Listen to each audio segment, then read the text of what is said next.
each different piece of art creates a sensation and creates a feeling in me. We relate to these characters on the screen. Yeah. The reason they're so captivating is because we see an essence of ourselves in them. 100%. Like, it's your job as a creator to like find a fine balance between, I love creating community and I love like seeing people thrive in what they do. Doer of all, master of none. That's what you end up becoming. Like, you can do everything, maybe a certain level, but you're not particularly like the go-to guy for anything. Just seeing people in everyday life, like, it's so fascinating. And then like in my mind, because I'm always thinking of like video and photo and like, okay, if I capture this right now, like that looks so candid, that looks so simple, it looks so real. Always be ready to pitch. Like, you never know when you're gonna meet a CEO or a venture capitalist. Like, so you're just speaking more so in that space. For me, it's like, oh yeah, I should always be ready to talk about what I do. hello, you beautiful people. Welcome back to the Long-Term Podcast. I'm your host, Adam Villa. Today, we have a creative in Edmonton whose channel is photography and directing. And when he's not behind the lens or on set, he is a researcher and a sports lover, Akpanusoh. We will discuss narrative-driven visuals, sports and people, and creative processes and skills. Annie is great. He is very honest and he really just wants the best for people. He follows his passions and really takes initiative. I mean, the reason this podcast happened is because he reached out to me and I got to know him through Ethereum. And it's just, that's the way he's operated. He's not afraid to reach out, to talk to people, and to attend events, to put himself out there. And if you're a person that struggles with just thinking too deeply into what other people think, or you want to pursue your passions and reach out and live life more, this episode is for you. Annie is phenomenal, and I hope you guys enjoy. Welcome, Annie Akpanusoh, everyone. All right, man. Welcome to the show. Thanks for having me, man. Yeah.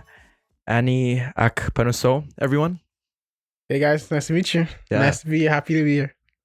What draws you to storytelling through imagery, and how do you decide what kind of story a photo or film should tell? Okay, storytelling allows me to like express emotion and express a vibe. I'm big into like watching movies, watching film, listening to music as well. So I always love how each different piece of art creates a sensation and creates a feeling in me.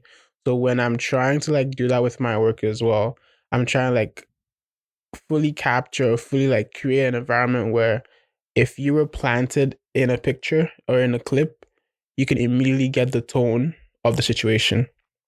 So my favorite shows, Game of Thrones, Breaking Bad, very very good, yeah. Because those films, like once you see snapshots of those films, once you can literally go into that world and you already get the tone of what's going on.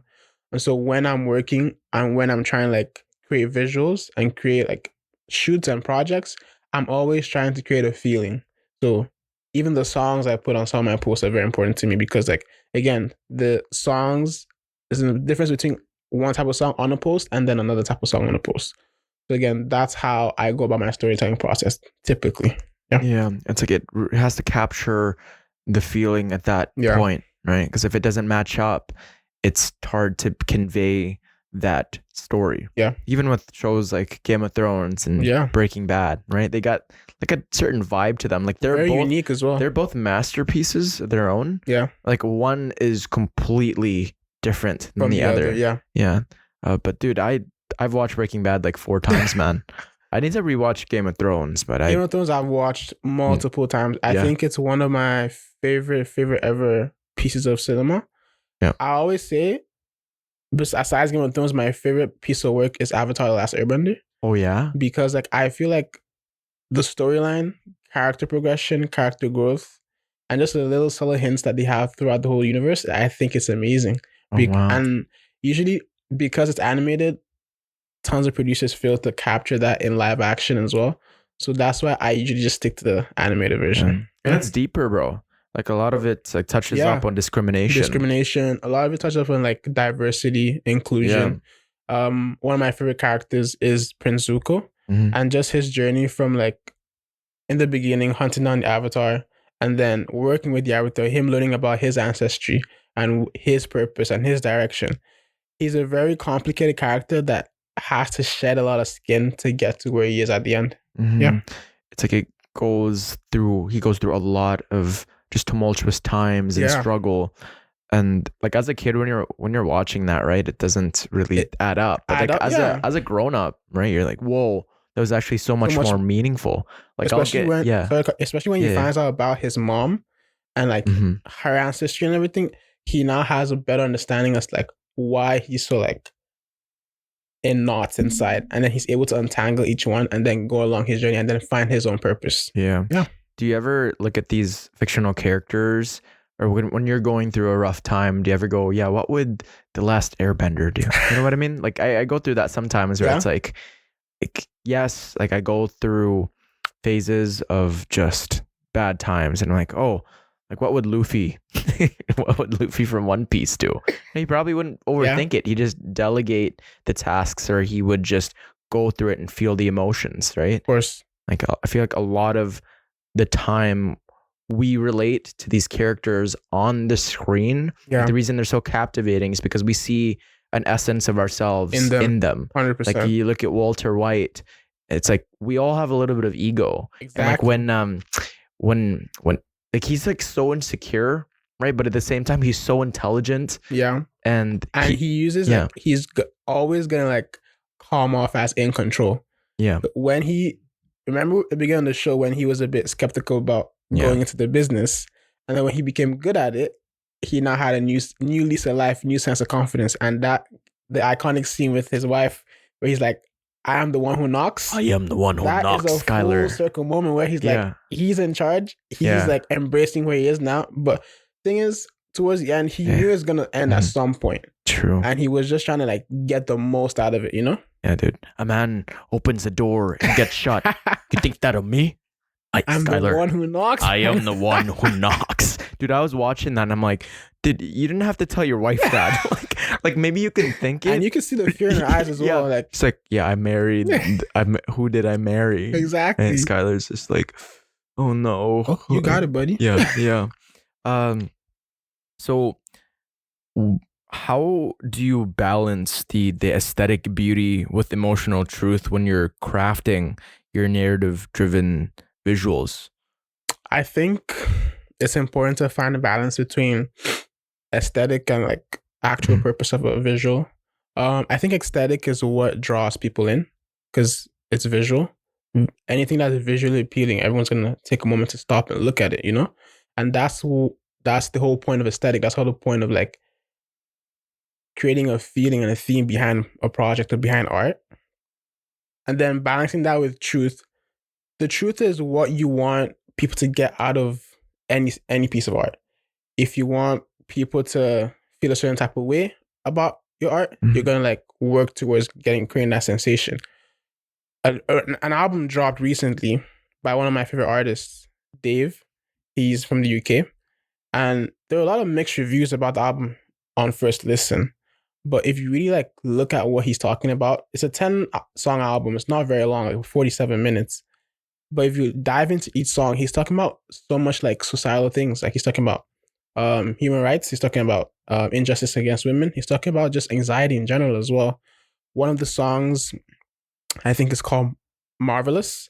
He's speaking about a kid or a guy that grew up in his community who was very good at probably sports or something.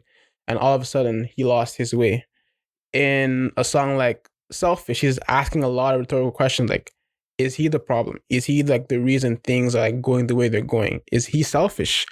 And so balancing that sonically, his work, like the beats and everything, again, that's the aesthetic of his art.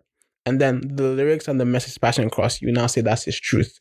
And so him finding that balance and being able to like push that across, and then creates a feeling of an album where like people like me are like, oh shit, like he's talking about some real stuff. This is Dave at 27. This is him talking about the journey that he came from from 19. Now at 27, he's like fully realizing certain things in his life, you know? Yeah. And like we hear about like women's rights. There's racism towards a certain community. There's an indigenous community, or maybe there's like fat shaming, or like there's some slut shaming. There's all these ideas, right? And we understand the idea, but when somebody makes a song about it and they attach a fragments of their life to it, into what they've seen, it becomes this just like beautiful essence that we all derive from. And it's like, I never looked at it from that way, you know, like I didn't know. You never thought about it. Yeah, I didn't even think about it that way. And I didn't know it was that deep. And it, like the thing with art and like music and just producing all that, like for other people to consume, is it changes hearts and minds. It changes thinking. It changes perception. It changes understanding.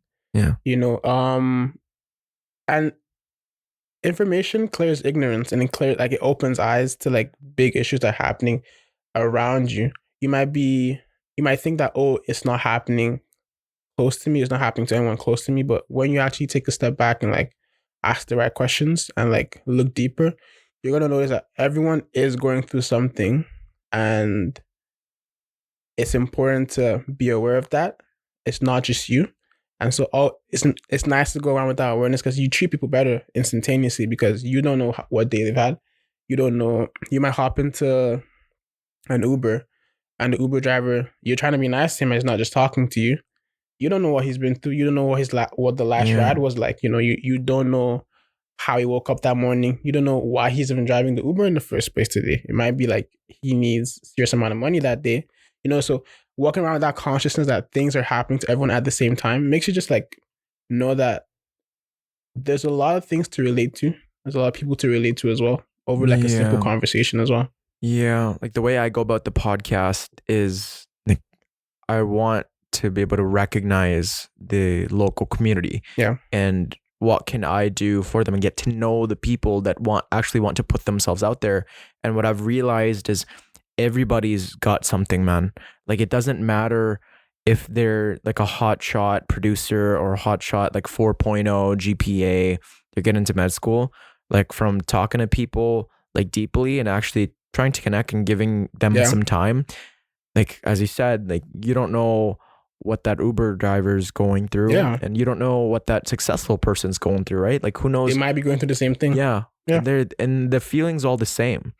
And I feel like art and consuming the right type of art, because there's certainly like certain pieces out there that make you deviate away from humanity. You know, 100%. There's certain music out there, and I'm guilty of it sometimes. You know, where this song is literally about drugs, killing people, and money, and it's so vain, and it's all attached in ego. But then again, it might create a feeling of invincibility.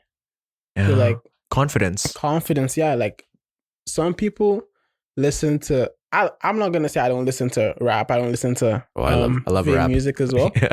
But when you're listening to those kind of things, like they all create different type of feelings. Like you're not gonna listen to R&B Drake when you're working out. Maybe you can, but for me, I'll probably listen to that on my way home when I'm cleaning, or like, you know, when I'm trying to like really pay attention to like what's being said and what's going on. Then there's the music that you listen to like just to get yourself pumped up. I play soccer, so like going to go play, like I might be listening to like some Eminem, I might be listening to like some Future. There's something to like get the juices flowing, something to get me like in the zone. So I think music definitely like is environmental, and it creates that sense of like, it literally plants you in a scene. It plants you like it's like you're in a movie literally sometimes. Yeah, when some songs are playing, you know?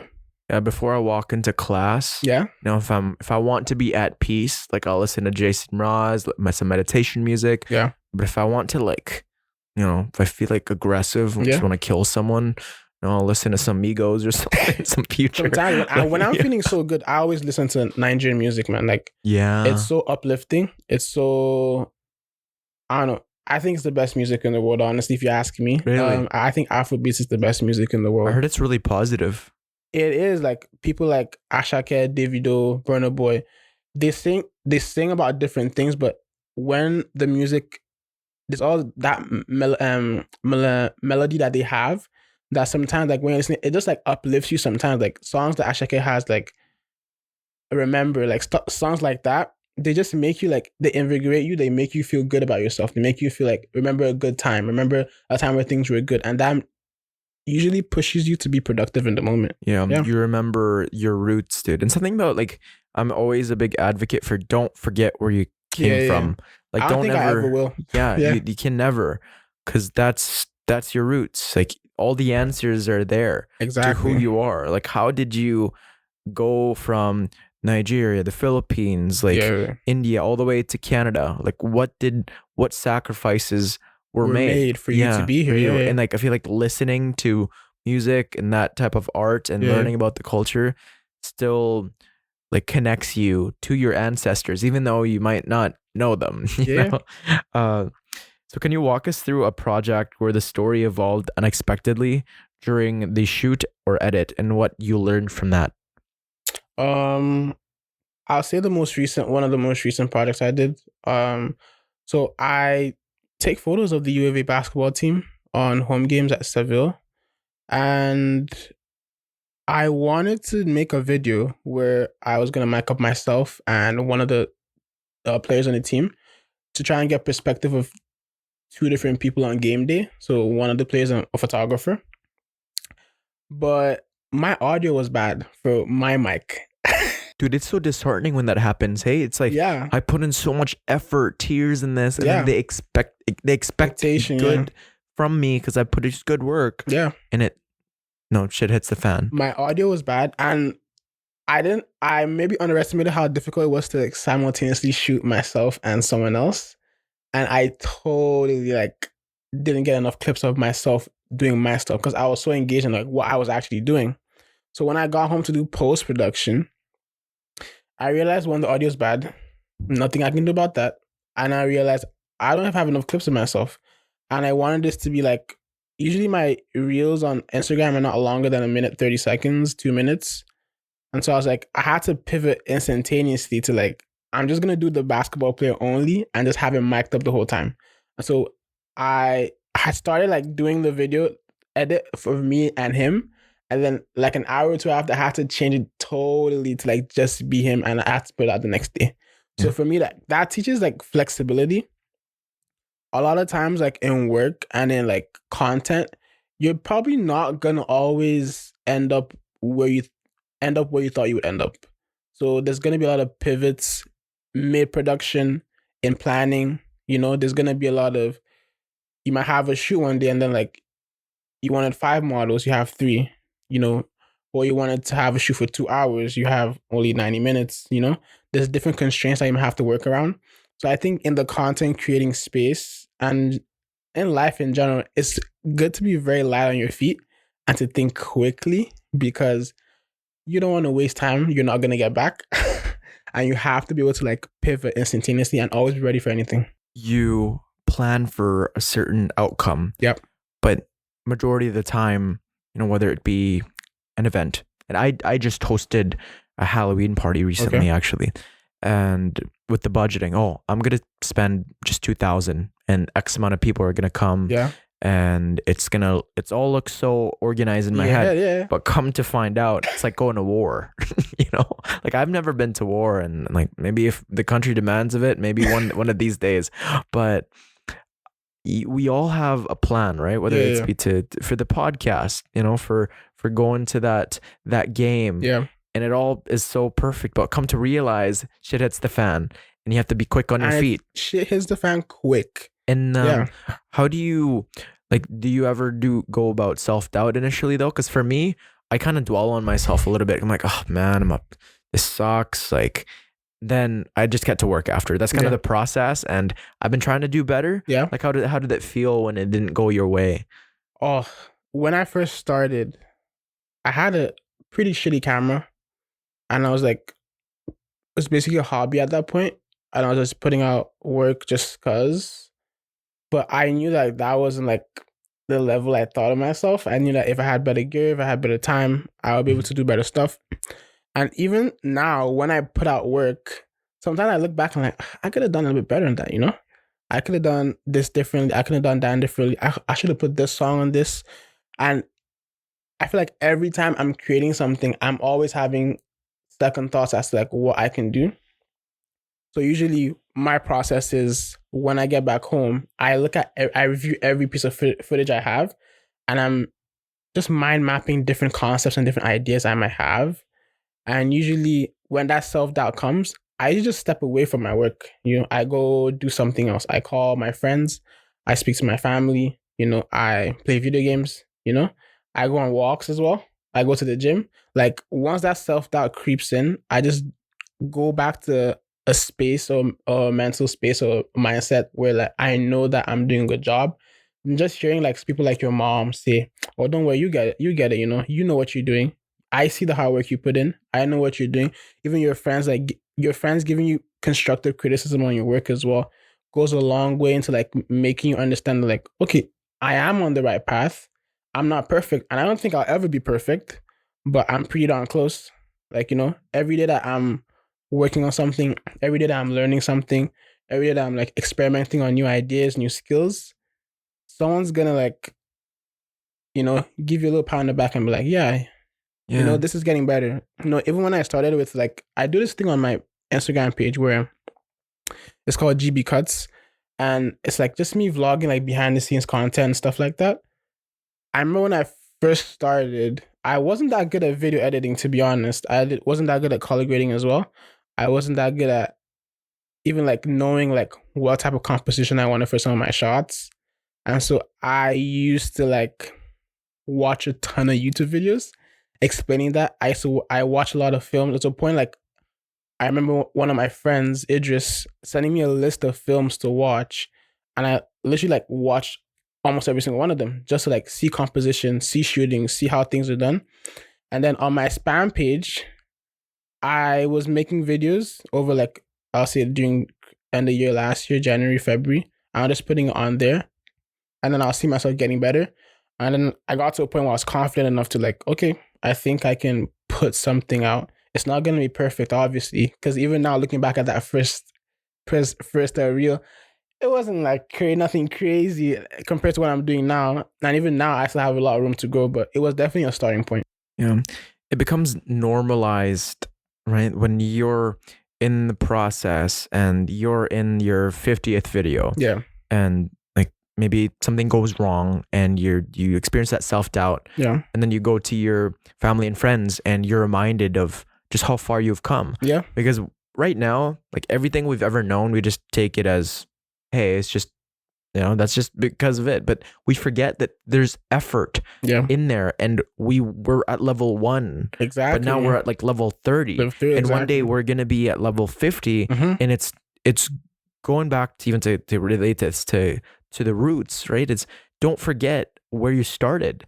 Don't forget how far you have come, because like, yeah, not every single project's got to be perfect. Exactly. But you have to recognize that the pursuit is making you better, and there's never going to be a perfect time. Exactly. So you just have to start and do what's best for you, and don't be so hard on yourself, right? It's good to be skeptical and to go, I could improve on that. Like you said something about like when you're absorbing the content, later on, maybe a week later, and you go, I should have did the same music. Or when you're just on the walks, because I go on walks too, and I'm like, I should have said this word, or I should have sometimes edited this. When I put out a video, before that video is, I watched that video like 100 times, like constantly in my bathroom, in my room. I just have the video playing. I'm like, what can I change? What can I fix? Like, I think it's just that perfectionist in me that's like trying to nitpick my own work and like, and then when you put it out, everyone likes it, yes, but I always hold dear to my heart when someone has like something like, oh, I think you should have done this different. I think you should have done that different. I remember when I was working on, I have a video on my page, it's called Escapism. And it's like a short 1 minute, 2 minute film. I remember when I was working on that, I was like asking my friends, like, I'm doing this, doing that. What do you guys think? Or like, you watching this, how do you feel? What do you think could be better? What will make this video more enjoyable for you? And I took all that in and I applied everything. I was like, okay, like, it's okay to like ask other people what to fix, what to change. Because you're working alone, you you have an idea, you want it your way, you want it that way, but you're not really thinking of how other people are gonna digest your work. So it's always good to have an understanding of like different things resonate with different people, and it's your job as a creator to like find like a fine like balance between what you think is exactly the absolute way and what like would trend more, but like what would like sit better with like consumers and viewers. Yeah. When I first started a podcast, it was really uncomfortable because all my friends, for the people that are really that I are close to my heart, Yeah. I hold their opinions highly, right? So I get them to listen to the podcast Yeah. or like my content, and they say some good things, but it seems like the negativity is so much more powerful, right? Because I have so much to improve on. But it goes a long way. Being able to actually take that feedback Yeah. and say, yes, there's like your creative side, and we all want to have like an essence of like who we are in the craft that we make. But yes, we're producing it, and there's other people that are consuming it too. So it's so important to be able to derive feedback and not take it too harshly, and go and put it rationally as to how you can improve, right? A solution based thinking instead of ruminating on how terrible you are at it or all this stuff, because your friends want you to succeed. I'm a firm believer of like a rising tide lifts all boats, and if I succeed, they're going to succeed too. Everyone succeeds. There's no shortage of success to go around. There's enough food for everyone, like exactly. Literally. Another thing I think is so important is collaboration. I've worked with some amazing people. I've been doing photography, I'll say, since August last year. So it's like just over a year now. And I've worked with so many amazing people that are so good at so many different things. Like I've worked with the designers, I've worked with video editors, I've worked with directors, people like Regina, people like Ellis, people like Alfred, people like Shemi. Like these people are very, very good at what they do. Shemi the goat. Yeah. Ajibola, right? Everyone knows that guy. But it's so fun to like work with these people. Even recently, I'm working with a friend, Abdul, on like a project we're working together on, and the amount of knowledge this guy has is amazing. Like, just even the way he explains like different concepts is totally different from how I would do it. But I just find his way of doing it like so simplified, and you can literally tell he's worked on this time and time and time again, to the point that like, look, if you wake him up on any day of the week, he's gonna tell you exactly how to go about doing a process. Yeah, you could tell this person's put in the 10,000 hours, and it's like what I've realized too from talking to so many amazing people that have sat in that chair is like, yes, you can be born with talent, but if you don't work at it, it'll wither away and you'll waste it. Like every single person that has mastered a certain mode of thinking, of discipline, whether they've been an expert in audio, in directing, in singing, dancing, art, they've put in the time. They've put in their time. That's why they're good at it, right? What parallels do you see between the discipline in sports and the discipline required in creative work like photography or directing? I'm a big Liverpool fan. Just putting that out there. But I watch a lot of sports. I consume maybe an unhealthy amount of sports, I'd say. I don't watch every sport, but the sports I do watch: soccer, NFL, basketball, sometimes tennis if Alcaraz is playing. But I think like there's a lot of parallels to drawing sports. Handling defeat, like handling rejection, and figuring out how to bounce back. I think work ethic, discipline, practice, I must see as training, because the only way you're going to get better at something is if you work at it time and time again. and if you continue to put yourself in positions to be better, learning from people that are you're on level 38, there's someone on level 42, there's someone level 50. Learning and being willing to listen to like their corrections and like their piece of advice is very, very important as well. So for me, sports, the parallel I draw in it to like art and creation is like work ethic, man. You have to understand how long it's gonna take and the amount of effort it's gonna take to like create what you think you're capable of. You know, you're not gonna be able to do that at day one. You're not probably not gonna be able to do that a year in, like I am. But if you enjoy the process of like learning new stuff and you're not just fixated on like what you want to become, then you're totally gonna have a fun time. I've done a lot of stuff just for free, just because like I just love being in that space of like, oh yeah, we're creating something here. I want to see what this turns out to be. I want to see, I have the sense of like satisfaction when like I see someone watching something I did, and then I'm looking at the final product, but they have no idea how long that took. They have no idea. That wasn't even the one I wanted to post. They have no idea. And like just being able to like have those stories within your work is such an interesting vibe for me. I love the process. I love learning new stuff. I love creating. I love watching people's work. I'm not the type of guy to not leave a comment or have like your stuff, post your stuff on my story. Like I know that wasn't easy to do. So like, yeah, big ups to you. Like I'm gonna show love. I'm gonna like appreciate you for what you did. And best believe I'm also like watching because like I want to work with you sometime. So if you're getting better, I'm getting better. Shit, like we're gonna do some amazing stuff if we actually work together. Dude, happiness isn't derived from the pursuit of happiness.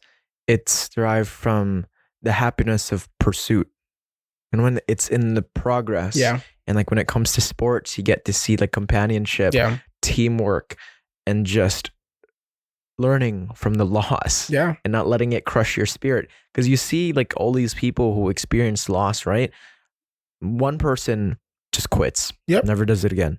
The other person does it back time again after rejection, and eventually they get it. All it takes is one time, one win, one video, one handshake from the right person, one recommendation, one recommendation, and boom, you've made it. And all the struggles would have been worth it. Exactly. And honestly, even the struggles in itself, if you just enjoy what you're doing, like the struggle alone is enough to fill a man's heart.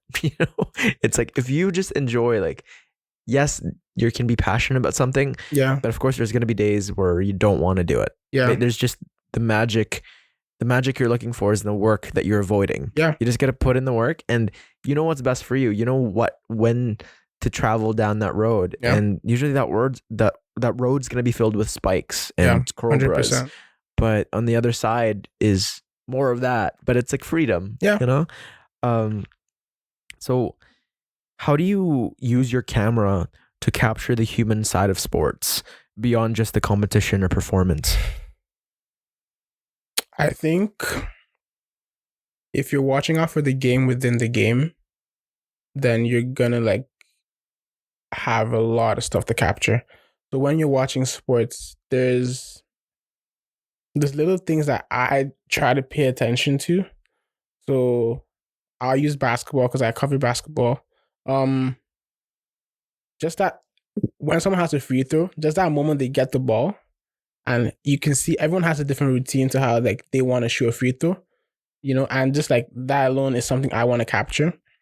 When the team is up or the team is down, and then you see the fans engage, like defense, like like if you're in the building. Like the last home game they played, it was a close game. They were down and then right in the fourth quarter to win. The whole crowd was behind them, like edging them on. And you can literally feel the momentum swinging in the game, which is an incredible and amazing thing to witness firsthand in like any professional level. So for me, like I have a couple shots where I'm like usually at the scorer's table. I'm capturing the scorers like doing their own side of things. I'm usually watching the coaches on the sideline. Anytime there's a timeout, I usually go to capture like the huddle where the coach is like trying to like get points across, because that in itself is something that not everyone in the arena can see, but like just being able to go there and see the seriousness on their faces, the tension, like yeah, and then them huddling up and like going back on the court together. I try to capture those moments as well, and also like just like general emotion from the players. I think like sports is the best soap opera ever, because you're literally witnessing, I'll say, the rise or fall of like people in real time. So I'll use an example. I'll use the Premier League as an example. There was a player one time called Dele Ali, one of the best young English players in the world at like 2016, 2018. And now he's a distant thought. And then there's people like Jamie Vardy, who was playing non-league football up until he was 27. And he ended up being one of the best strikers to ever play in the Premier League.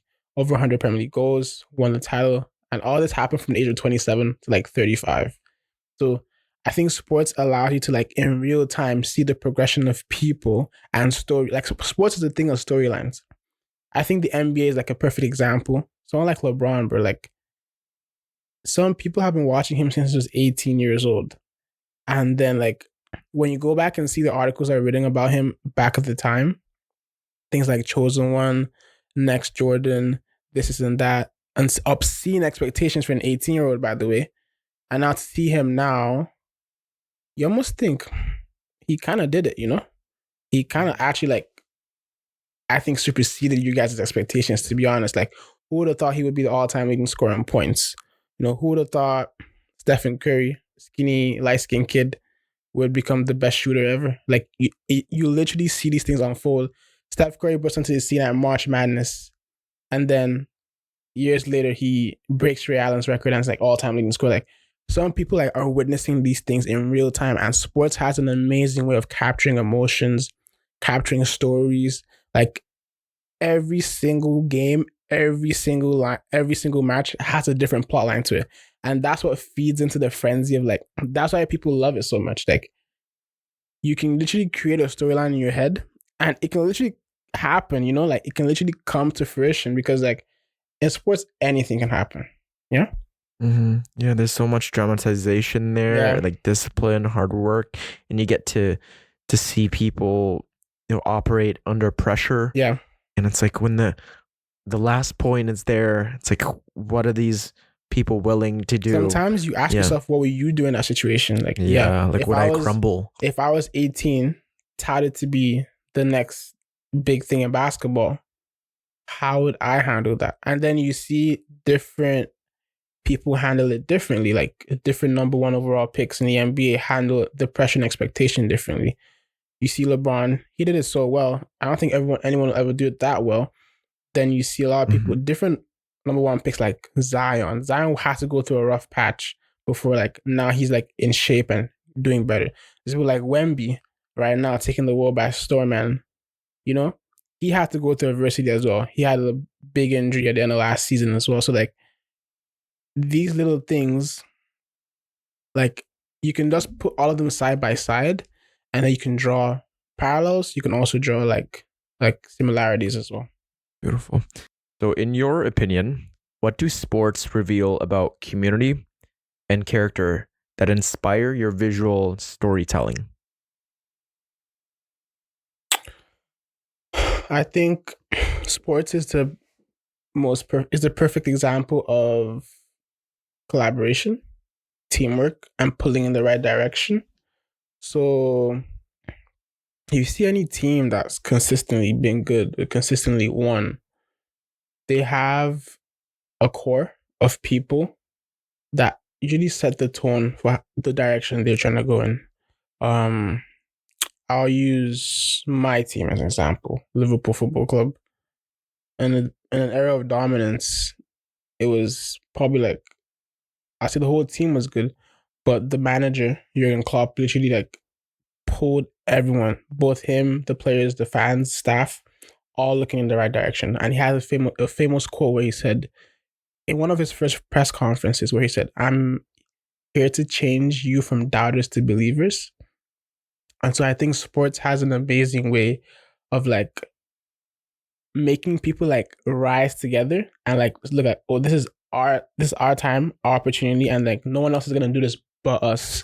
And then you see amazing underdog stories as well.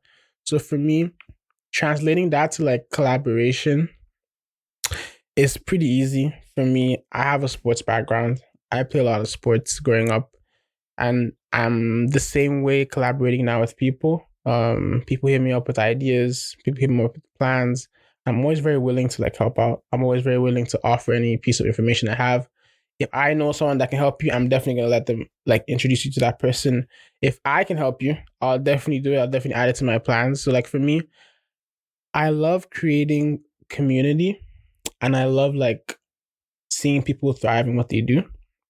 So for me, I have a friend who writes. He posts like written work on a platform, and I usually go when anytime he posts, I go to read it as well. And like again, people are perfecting themselves in different ways. People are finding out about themselves in different ways, and then we're all gonna still pull in the same direction when it comes to work. So for me, collaboration, team success, team bonding, even the stuff you do when you're not working with that person that you collaborated with, like during like the breaks or like during like, let's say there's a shoot and y'all want to go grab lunch. Just that conversation at the lunch table, decompressing, talking about non-work things, you can learn a lot about people. You can learn about a lot about what they like or why they got into photography. Or why did you start directing? Why did you start singing? Why did you start writing? And usually if you talk to people that really care about what they do, they're always going to be like, I don't know. I just started, like, I always wanted to express myself in a certain type of way. And you try different things and try different, like, opportunities. And then I like writing. I like photography. I like direction. I want to design stuff, I want to edit videos. I'm a good public speaker, like different type of things as well. Yeah. Seems that when you travel to your passions, just honestly, you live a life that is authentic to you. Yeah. And through sports, you meet people that aren't just in sports. Yeah. Right? They're into team bonding. They're into even like photography for some of them. They're into the pursuit of being great. Yeah. Whatever it is, like it's more than just sports. It's more than just the creative arts. Yeah. And the one person doesn't necessarily have to like sports for you to connect. There's always something that you can connect them with. Yeah. And I really like the mantras that you have in the belief of like helping others just because you want to, and like you want to see them succeed. And I don't think the average person is like that, man. I think most of the people I've met, it's they always want something out of it. I mean, you do get something out of it, but something that is like instantaneous. Yeah, I guess so. But people are so caught up in their own problems. But it seems like for you, you really want other people to succeed. Yeah, because like I know where I started. I know like the doubts I had. I know how much I didn't know. And who I knew I didn't know a lot of people that were into the type of stuff I was into. So again, why not just make it easier for someone else? Like literally, like it doesn't cost me anything to like introduce you to someone. It doesn't cost me to help you out, like at no cost. Like sometimes, like I just want to see what comes out of what we do. Like I want to see like the final product. I want to see like where you're trending and where your direction is going. I know like there's a brand called Aero, Jason. I've worked with Jason so many times, and he literally like just call me for like the most random like shoots at the most random times. He'll send me ideas like, oh, this is what he's trying to do, this is what he's trying to do. And like I'm like, sure, bro, like let's get it, like let's work, And for me, that's just an exciting like thing, an exciting opportunity, because the same way like he's reaching out to me, the same way I'm reaching out to people, the same way like, we now form like a big web of like people that just know okay, I know he's good at this. I know he's good at this. I'm good at this. And we need each and every skill to create what I want to create. So like, let me reach out to these people, let me pull them together, and let me see. And then all of a sudden, the people you connected, you now see them online working together. And like, oh shit, like I know when these guys met, I saw the first day they met, like they like, and now they're working together as well. So like for me, it's like a big thing. Like I know a guy, Caleb, he does video edits and he's really good, man. Like, so when I had the opportunity to like go cover the U of A basketball team and they said I could have an extra media pass, like I was like, shit, like I'll just toss this to Caleb. Like, why not? He has an opportunity to like come to games and like do his thing and work on his craft whenever he wants. So like, I don't see it as like, oh, I'm gonna like keep some for myself, that type of thing. Yeah, like you want to be selfish, you want to be like look after yourself, but sometimes like there's no stress in like just like being someone's helper, because like again, you have people that helped you as well. Yeah, you need to be cognizant of your own role and skills, because you In can't someone's story. Yeah, you can't be good at everything. And if you think you're good at everything, it's a bit pompous, and you end up shooting yourself in the foot with that mode of thinking. Yeah. Because you can't manage the camera, manage the audio, be the speaker, do the edits. Yeah. You could, but you also need to be there for family and friends. And you need sleep, and you need to prioritize your health. And when you pursue everything, you leave no room for other thing. And then instead of being an expert in one thing, you're not an expert in anything. And like, and you know what? Like it's like, if that's what you want, sure, you can pursue all these things by yourself. There's this saying, doer of all, master of none.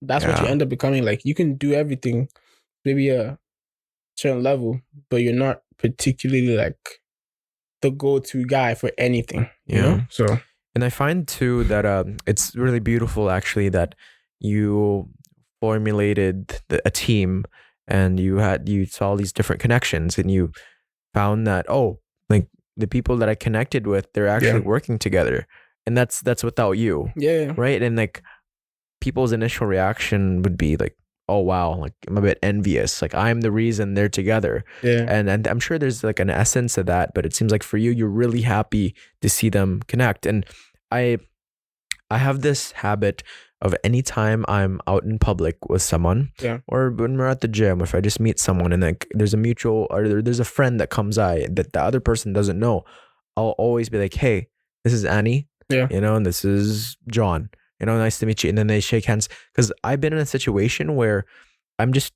that happens and I'm the other guy, and I'm just standing there. But that's why I usually just introduce myself now. Because like I used to just wait for the person to introduce me. Now I'm the person that just introduces themselves. But I think like I also like had that problem, but like what helped me like get out of it was like during my like last 2 years of university, I did a lot of stuff on my own.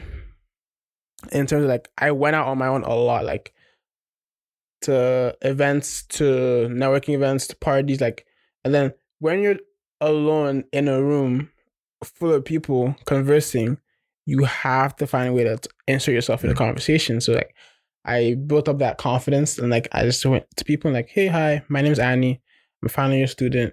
This is what I do. I like photography, And then even recently at Edmonton Startup Week, I was able to meet two older guys. One works at, I think, MMP, one works at Amy, and like we're having conversation about work and like what people were doing in terms of that corporate profession and stuff.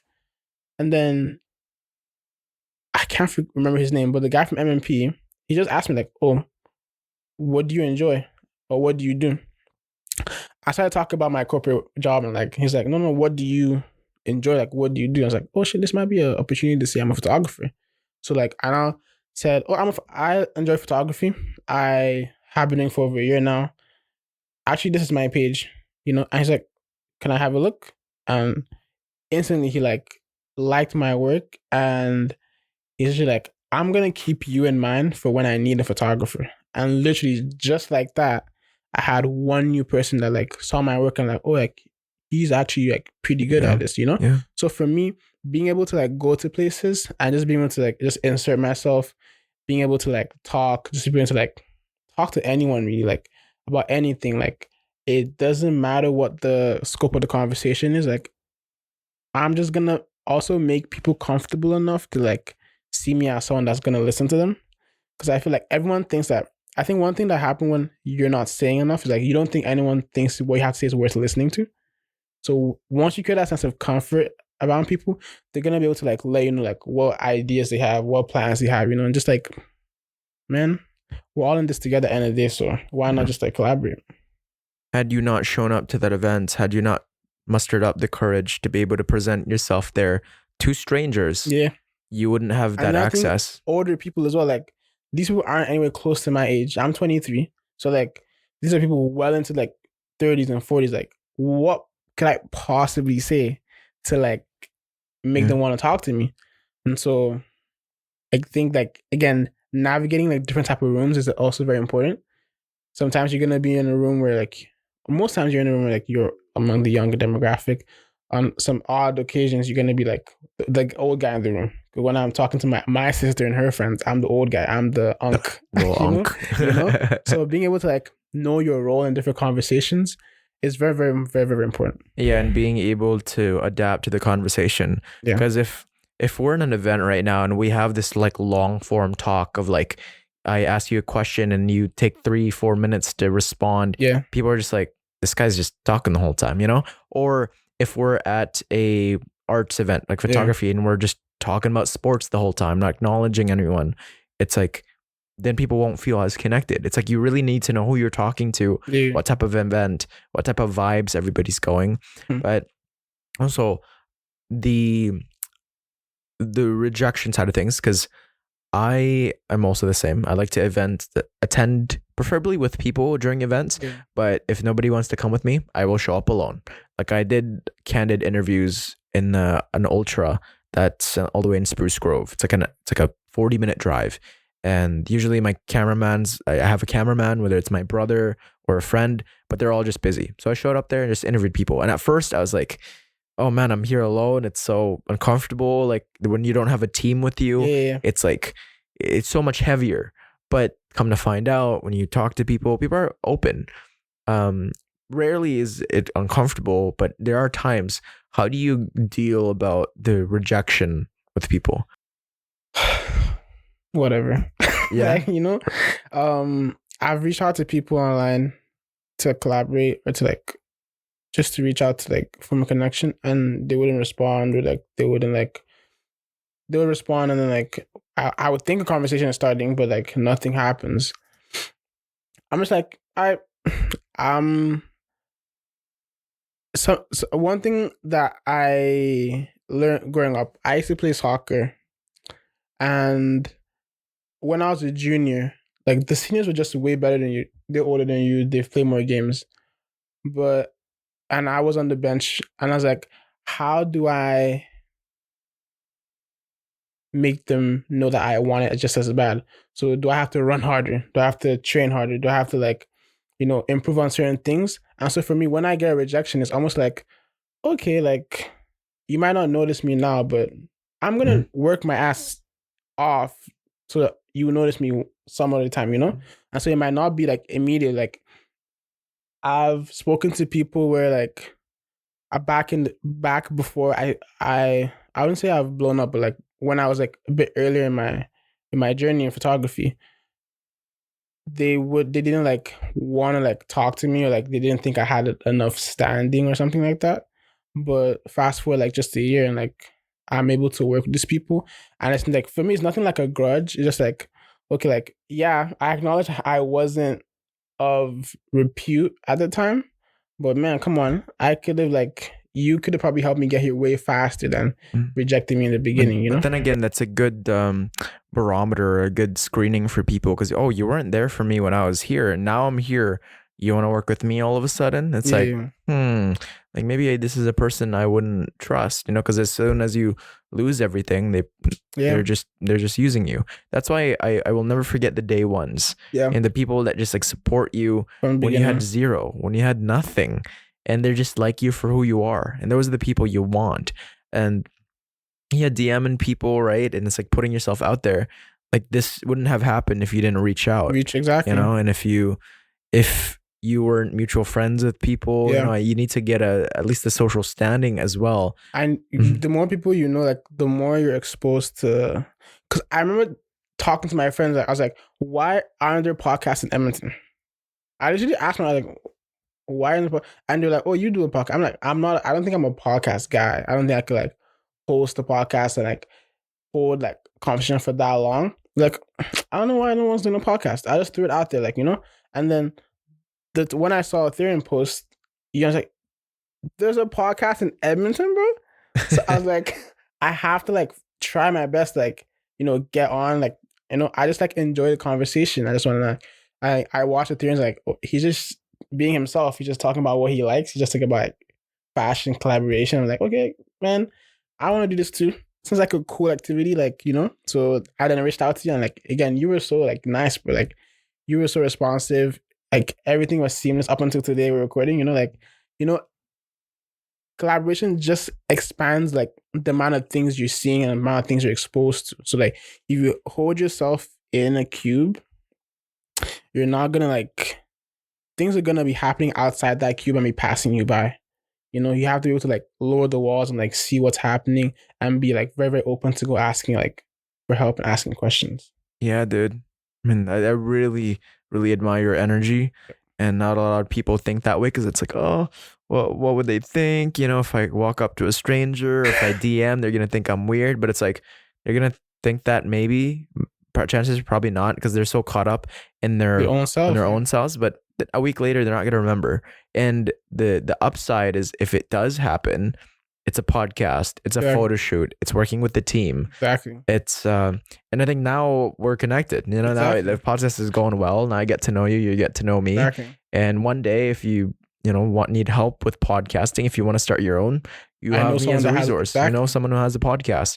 And yeah, I just think there's so much opportunity, and people limit themselves with this scarcity mindset of, oh, it's Edmonton. What's there to do in Edmonton? Bro, there's so much to do in Edmonton, man. There's so much. I wish I didn't need sleep, you know, but like to be healthy, I need that. I wish I had all the time in the world to attend all the events, and but I think can't. it's an upward trajectory as well, because population, I feel like population, like a year ago, it wasn't even like, there weren't a lot. I didn't know a lot of people that do what they do now. And you also have to like, sometimes it's like, I was probably figuring out what I wanted to do, and the people I know today were probably still figuring out what they wanted to do as well.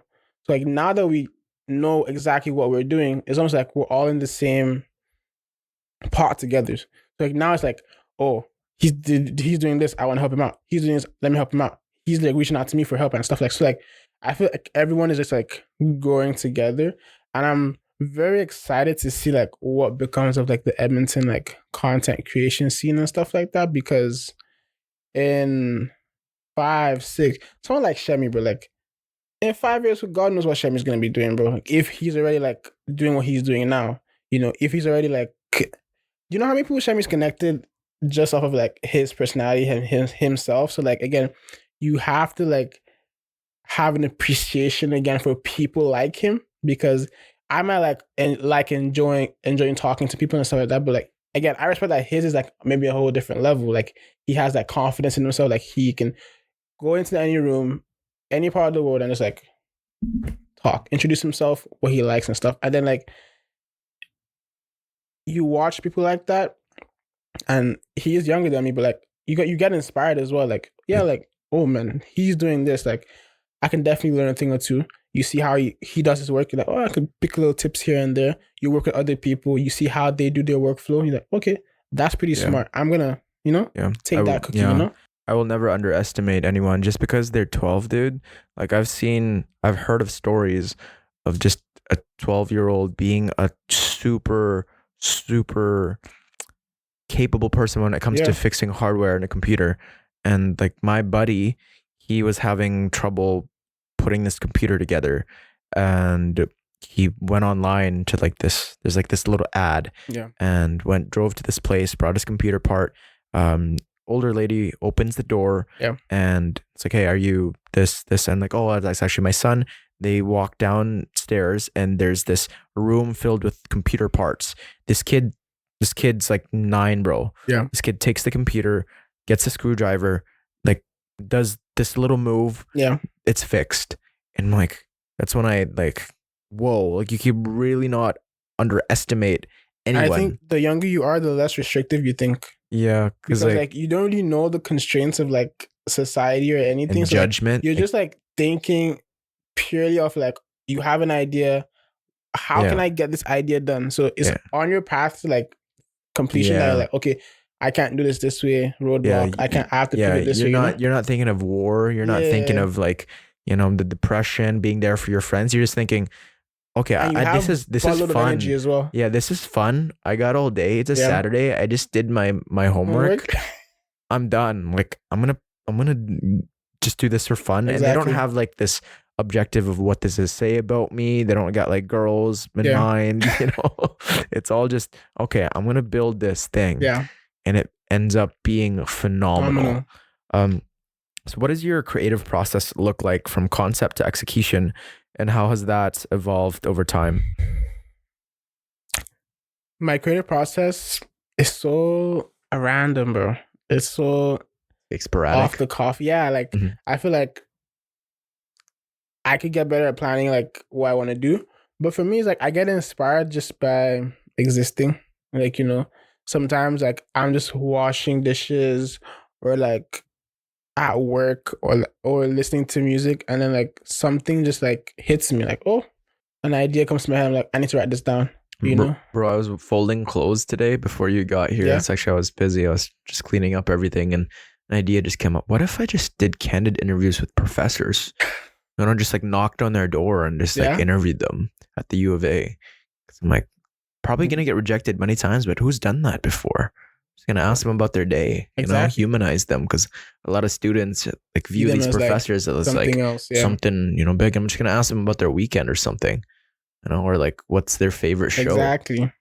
I don't know. Like inspiration comes in the most like in the funniest way. I've been at parties where like I'm at a party, music's playing, everyone's like, and I'll just sit and I'm like, I have an idea, like, and I wish my laptop was, sometimes like, I have an idea, I just wish my laptop was here. Put that on the notes. I pick up my phone, I'll type the idea in, like, and then like once I get home, I've opened my laptop and I'm like, oh, let me actually see if like anyone's done this before. Or like, let me see like how I would go about doing this. So for me, inspiration comes from like music, sports, talking to my friends, my family, my loved ones. Like, it's so easy to like just draw inspiration from like everyday life, not just yours, but like people sharing about like their jobs, the difficulties within their jobs, like what they do on a weekend, day to day.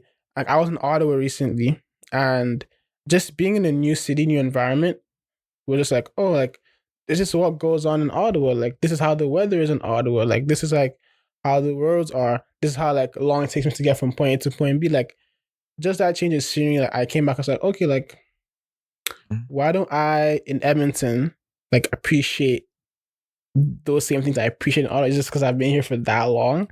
So I started like loving the little things. Like I'll be on the train, like I'll see people, like I'll just be watching people on the train, like doing their everyday thing. Like this guy has a laptop on the train. Why does he have a laptop on the train? This person's like listening to music and actively like nodding his head. How good is the music? Can I listen to the music as well? Like you see two friends sharing a drink, together on the deck. Just seeing people in everyday life, like it's so fascinating. And then like in my mind, because I'm always thinking of like video and photo and like okay, if I capture this right now, like that looks so candid, that looks so simple, it looks so real, And then when I'm now going into shoots or going into like content, I'm like, I remember when this person was on the train and I know exactly how they looked and the look on their face and like what I felt was happening in their world at that moment. How best can I recreate that? And so once I plan that out and then I have my shoots and then I come back home, my post-production process is usually like I usually start immediately I get back home. Some days I might have something else on the plate. I might go off, do that, and then start the next day. But usually I try to get it out as fast as I can. And then because those first set of ideas that come to me, I like pouring those out immediately because I feel like they are a very, very good springboard for wherever I want to go. So once I have done like taking pictures, taking videos, I just immediately go home, look at them immediately, and like, what's the first thing that came to mind? What's the first thing that I want to do with this clip? And then from there, I can now take 3, 4, 5 days to like now fine tune and finalize. Yeah, strike while the iron is hot. You know, you want to be able to mold this creation that you have, and when you have like vigor and excitement, that's when you need to do it. Because if you wait too long, it might dissipate. Not even that, you might just like lose that, like, I don't know what to call it, vigor, excitement. You know, you might just lose it. Like you might see the exact same side of the clip, and just nothing comes to mind. You seem to be really present, and you seem to like really appreciate your surroundings and like look around you. Yeah. Like you don't seem like you're neurotic. You seem to be very, just cognizant of the moments and looking towards people. How'd you come about that? When I was young, when I used to play soccer in high school, I think I always used to look at how everyone's handling the situation. So like let's say we have a big game. I'm nervous as like, you know I'm coming off as like, oh, it's just another game. But you're inside, you're like, it's hell, like, I'm shaking, torture. you know? And then I'm like, how are my teammates handling it? It's like, you can see John's just like, you know, sleeping, you know? You can see Mark's just like, you can see his right leg is shaking, like, you know, like you see how different people are handling like such a big moment. And then for me, it's like, I just, from that moment, like every time something's happening, I just like take time to like look around the room and literally see what is going on. So when I always use the train and the bus because like, I feel like people see that as like, you're just transiting to somewhere and like, it's just the in-between between where you were and where you want to go. But I feel like people act like they're not natural, but like, I like seeing people in that environment, that space, because like, they're probably not really thinking about what's going on. They're probably thinking, I have to get to this space. It's 2:00. You know, this train has been delayed momentarily. And then like, you can see some people like don't really care that the train's delayed. And you can actually see someone do like, oh, why is it train? Like you can see on their face that I'm always like, where is he going? Like, you know, what's the rush? Like, where is he actually going? What is going on with this person? What is going on with that person? Like, what made this like, even when I'm at the airport, what made this person come here today? I know where I'm going, like where they're going, you know? And even at the airport, I find myself, I've asked people like, oh, like, where are you going? Is that your final destination? Like, what's taking you? Is it work? Is it family? Like, you know, I've had conversations with people on the plane, like this person beside me on the plane. I was like, fuck it, let me just ask, you know, where they're going. And then like, you get like some of the like funniest stories, you know? And then you never see them again, but it's just that you have a memory that not most people have, you know, like who's gonna talk to someone on the plane for 4 hours, or like for 30 minutes on a 4-hour flight? Like it's really like humanizing everyone because everyone has what they're doing or what they're going through. So for me, just being able to like take a step back and like look and observe, I'm like, yeah, like I'm not the only person here, so I wonder what everyone has going on, you know? Yeah, it's beautiful to be able to take time to just recognize people's stories, right? Because they could be going to Africa, you know, just to look at the elephants, or like look at the Saharan desert, and maybe they could go to the Philippines because this girl that they met online, you know what I mean? I don't know. Or maybe they're just going to see a loved one who's dying, or maybe they just have this is their first vacation out of Canada. Exactly. It's just so cool, and the average person would not ask because it's daunting and it's like it's uncomfortable. But like I feel like, I mean, like if people, if it's worth sharing, people are gonna share. Like if people like feel, I also feel like people are scared to like give away information about themselves. What's you knowing that I had cereal this morning gonna do? Yeah. Nothing. Like what's you knowing we're both on the plane, What's you knowing that I'm going there for work gonna do? I'm not saying like say everything about yourself or like give explicit details, but like I'm going for work. Like, oh, he's going for work. And if the work is something that they're comfortable like sharing about, so like, oh yeah, I'm going for this event, I'm a stylist and like I'm going to like show off my work and like a stylist, like right there and then a stylist. And like you can literally get the contact, get the information, and then you never know when you're gonna need And them. then communication is a big part. I feel like if people talked more, there'd just be less loneliness. Exactly. And you got to be genuine about it. And you got to be understanding that maybe a lot of people just are going through a tough time. Maybe they don't want to talk. But I feel like majority of people do want to talk and they do want to let out those feelings of, because maybe they're depressed or they're anxious, and it puts you in the present moment because your mind's going. Like right now, as a host, I'm present because like sure, my mind deviates away a little bit. Sometimes I won't absorb certain things. But for the most part, when I'm engaging in conversation, I'm listening. Because if I don't get their story right, then I don't want them to feel disrespected, or I want this person to have a good time. And I also, that floods into my everyday life too, where I'm listening to someone just tell me about their day. And I like to, keep it interesting, and I keep it like active listening. I know there's like a whole meme about it, about like, oh, you need to be actively listening. And what does that mean? And it needs to be like truly present.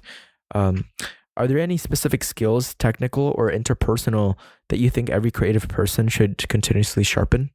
I think networking is number one. Being able to like state your work and like why your work is important or why you do your work is very, very like good. I went at Edmonton Startup Week. I was one of the people that was speaking was like a venture capitalist or something like that. And he was just saying, as a business owner, always be ready to pitch. Like you never know when you're gonna meet a CEO or a venture capitalist. Like, so he was just speaking more so in that space. For me, it's like, oh yeah, I should always be ready to talk about what I do. I should always be ready to like ask people, what do you do? Why do you do it? What do you enjoy to do? You have to be proud of it too. Exactly. Because you have to take pride in your work. Because if you don't believe in your work, why would other people believe in it? Exactly. Why would they invest in you? Like, why would people want to help you if you're like, yeah, like this kind of sucks, like, hey buddy, come help me. I know my work kind of sucks, you don't have to, but it's like, no, you help me because this is amazing. This is great. And I believe in it. You should believe in it too.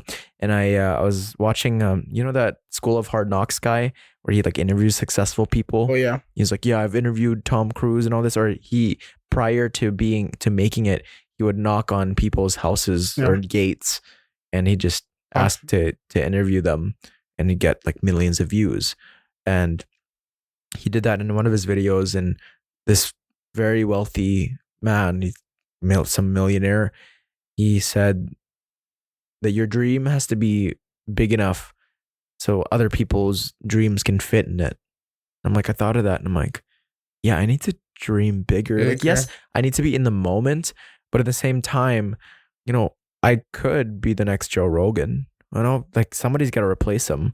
Like, and then it needs to be rooted in reality. Like you need to have the work ethic and make sacrifices. But at the same time, like if I don't have legs and I want to be the next LeBron, that's just being delusional. You have to make sure you stay rooted in your own skills and be realistic. And yes, to dream big. And some people may doubt you, but like the truth in yourself, and you have to keep reflecting. So how do you stay inspired and avoid creative burnout when juggling multiple roles as photographer, director, and researcher? I think burnout is gonna happen eventually. Sometimes it happens when you don't even expect it. I remember when I got back during the summer, I went to Mexico. And for like a month after I got back from Mexico, I didn't touch my camera. Like the exact spot I put it when I got back to my house, it was there for like a month straight. And it's not that I all of a sudden hated photography. I just didn't want to do it, I felt like for the entire summer, because that was the end of summer, like end of August I got back. So I felt like from like May to August, I had been constantly with my camera, thinking about what I want to do, what I want to make. And then I was in Mexico. I had an amazing time, and I was still with my camera, mind you. I was still trying to like, get like a vlog and stuff. But then when I got back, I was like, okay, like summer's over. Like I just want to like take a break from this. I was just like at that point, I was just like going back to what I did when I wasn't with a camera. So I played video games. I played soccer a bit. I hung out with like my girlfriend. I hung out with like my friends. So like that just like that was a good way of recharging up my batteries again. You know, like I felt like my battery was totally exhausted from a summer of like boom, boom, boom, continuous like content work. And then I really needed to like, because it was August, I got back end of August. I had the whole month of September. And my birthday's in October the 5th. So like I was really thinking like, okay, I'm turning 23. Like I have to show like a step up. I have to show like, okay, this whole summer you've been working, yeah, but like you also learn new stuff as well that you haven't like yet like shown the world that you can do. So that's when I like started like thinking, okay, maybe I'll take my video stuff more seriously now.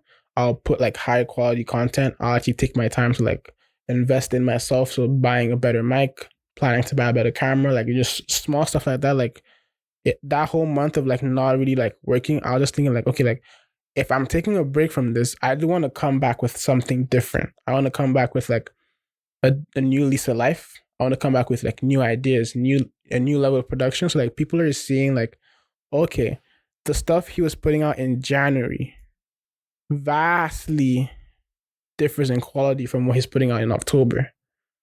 And so for me, anytime that burnout comes, I embrace it fully, because it just means that like I've probably like ran myself into the ground with so much work, and I just think it's now time to reflect and I really like think about, okay, like what's next? You know, what do I do now? You know, like, and I think if you ever stop asking yourself what's next, you probably achieved everything. Impossible.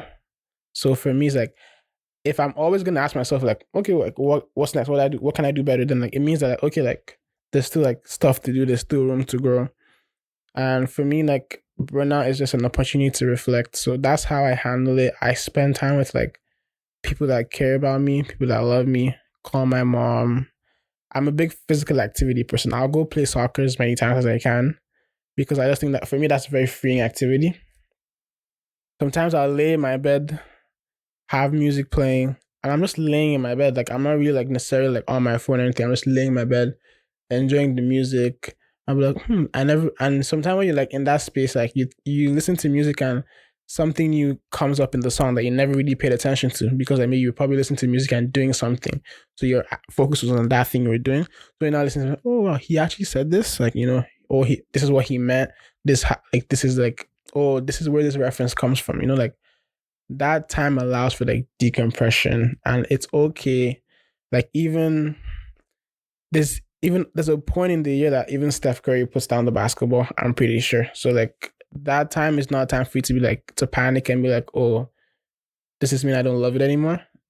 It just means like, oh yeah, you just need a break. Like you literally just need a break. Yeah. We chastise ourselves when we're in the situation where I don't want to work.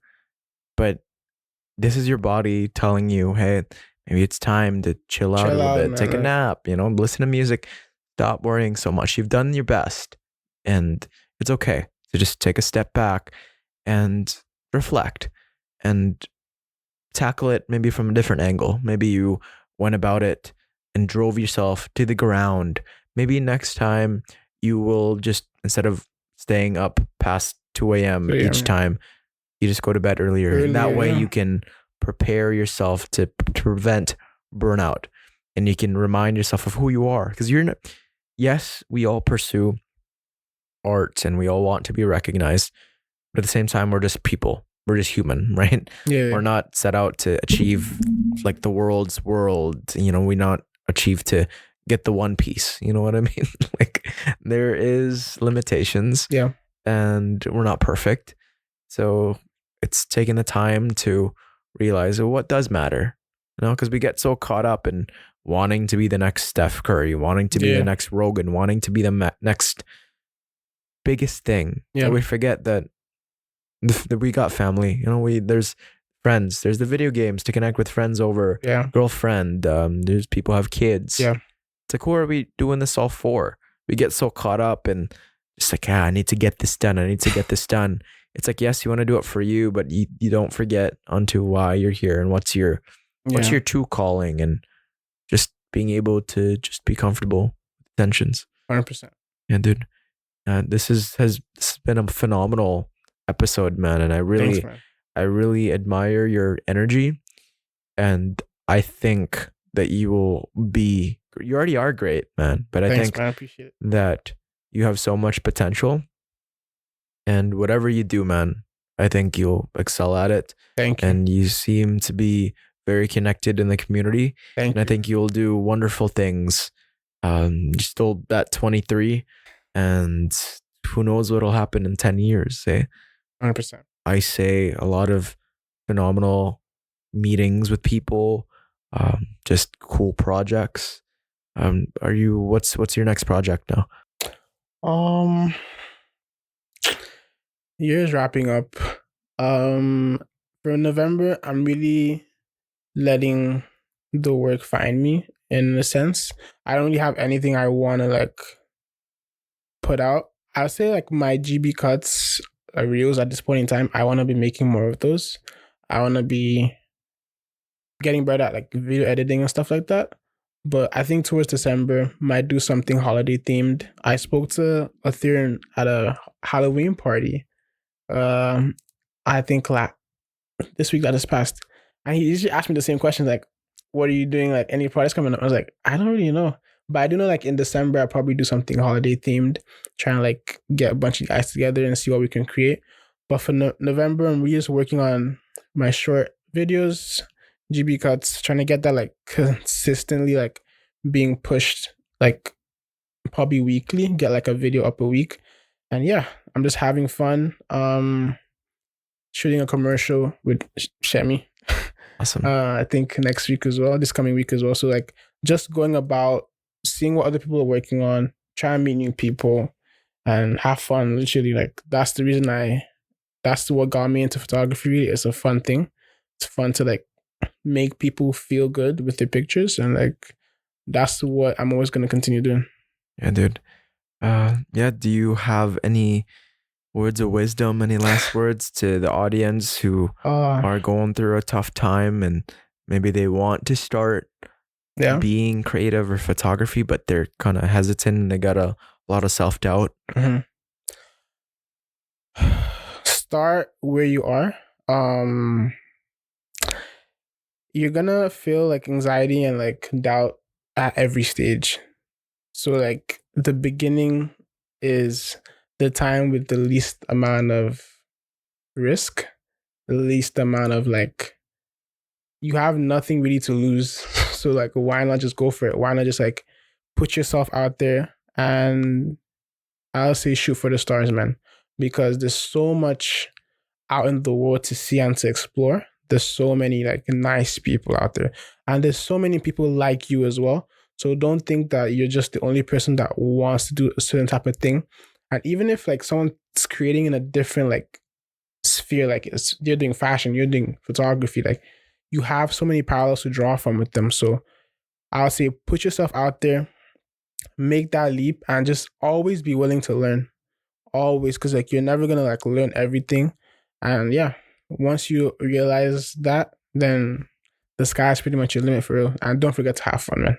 Yeah. Always have fun. Thank you, bro. Thank you again. Thanks so much. It's been a phenomenal experience. Appreciate it, man. And as always, to everyone listening, there is a place for you in this chaotic world.